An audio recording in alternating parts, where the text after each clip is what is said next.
మరో breaking news చూస్తున్నాం. చలికాలం పూర్తయిందో లేదో రెండు తెలుగు రాష్ట్రాల్లో మళ్లీ వర్షాలు పడే అవకాశం ఉన్నట్లు వాతావరణ శాఖ హెచ్చరికలు జారీ చేసింది. దక్షిణ బంగాళాఖాతంలో ఇవాళ అల్పపీడనం ఏర్పడే అవకాశం ఉన్నట్లు వాతావరణ శాఖ కీలక ప్రకటన చేసింది. దీని ప్రభావంతో తమిళనాడు, శ్రీలంకలో వర్షాలు పడతాయని హెచ్చరించింది. ఈ నెల 19 తరువాత ఉపరితల ఆవర్తనం ఏర్పడి అల్పపీడనం మారే పరిస్థితులు కనిపిస్తున్నట్లు వెల్లడించింది వాతావరణ శాఖ. దీంతో ఆంధ్రప్రదేశ్, తెలంగాణ రాష్ట్రాల్లోని కొన్ని ప్రాంతాల్లో మోస్తరు వర్షాలు పడతాయని వివరించింది. ఈ నెల 25 నుంచి 28 వరకు దాదాపు 4 రోజుల పాటు తెలంగాణలో వర్షాలు పడతాయని కూడా స్పష్టం చేసింది వాతావరణ శాఖ.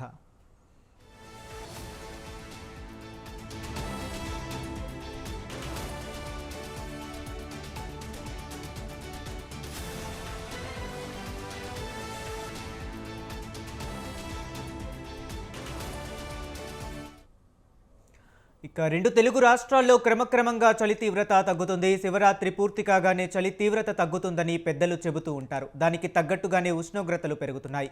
సాయంత్రం కాస్త చల్లగా ఉన్నప్పటికీ మధ్యాహ్నం మాత్రం విపరీతంగా ఎండలు దంచి కొడుతున్నాయి. కొన్ని ప్రాంతాలలో 30కి పైగా ఉష్ణోగ్రతలు నమోదు అవుతున్నట్లు చెబుతున్నారు.